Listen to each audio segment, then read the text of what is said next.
Hello, యేసుక్రీస్తు నామములో అందరికీ హృదయపూర్వక వందనములు. ప్రత్యేకమైన సమయంలో ప్రత్యేకమైన రోజు యొక్క వాగ్దానంతో మీ ముందుకు వచ్చున్నాను.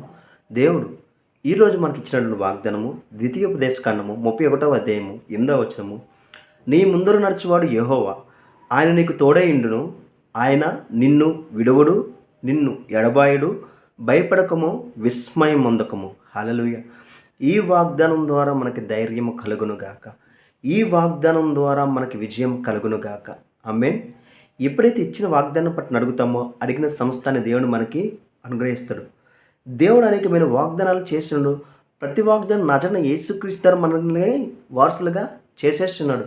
కాబట్టి నువ్వు ఏదైతే వాగ్దానం బట్టి నువ్వు ప్రార్థిస్తావో, నువ్వు ప్రార్థించిన ప్రతిదీ పొందుకోవడానికి నువ్వు అర్హులుగా మారిపోయినావు. కాబట్టి ఏ విషయం మందు నువ్వు భయపడడానికి వీలు లేదు. ఇచ్చిన వాగ్దానం ఏంటి? నీ ముందర నడిచేవాడు యెహోవా. దేవుడు ఎల్లవేళ నీకు తోడై ఉంటాడు.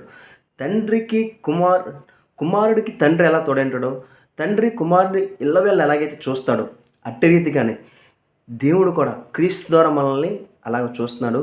క్రీస్తు ద్వారా మనల్ని ఆయన వారసులుగా చేసేస్తున్నాడు. క్రీస్తుకు కలిగి ఉన్న సామర్థ్యాన్ని మనకు కూడా క్రీస్తు ద్వారానే మనకి ఇచ్చున్నాడు. కాబట్టి ఆయన మనకి తోడై ఉన్నాడు. ఆయన మనల్ని ఎప్పుడూ విడవడు, ఎడబాయడు. ప్రతి నిమిషం నీకు ఆయన తోడై ఉంటాడు.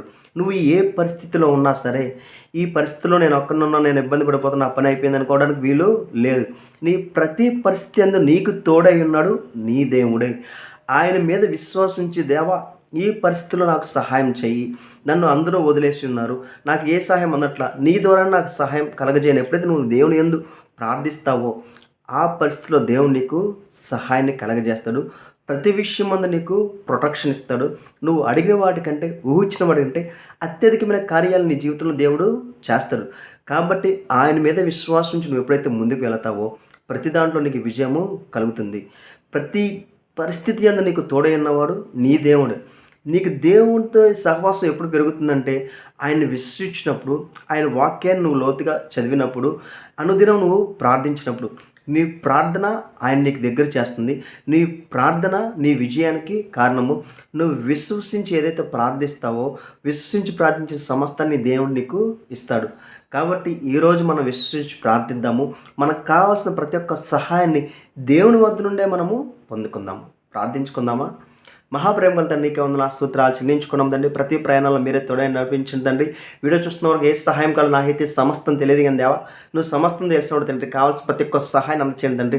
ప్రతి అప్పు ఐశ్వర్యంగా మారుగాక, ప్రతి అనారోగ్యం ఆరోగ్యం మారుగాక, ఏ విషయాల్లో బలహీనత ఉన్నాయో తండ్రి, ప్రతి బలహీనత నజరైన యేసుక్రీస్తులో తొలగిపోనుగా కానీ ప్రవచిస్తాం తండ్రి. ఇదిగో దేవా, అడుగుడే మీకు ఇవ్వని అన్నావు తండ్రి. ఈ వీడియో చూస్తుంటే వారు ఏ విషయాల గురించి తండ్రి నీ వైపు చూసి అడుగుతున్నారు తండ్రి. నీ ద్వారా వారి జీవితంలో కార్యం జరుగునుగా కానీ ప్రవచిస్తాం దేవా. కావాల్సిన ప్రతి ఒక్కరికి ప్రతి ఒక్క సహాయాన్ని అందచేయమని నజరేయుడైన యేసుక్రీస్తు నామములో అడిగి వేడుకొంచున్నాము తండ్రి. ఆమేన్. అందరికీ హృదయపూర్వక వందనములు.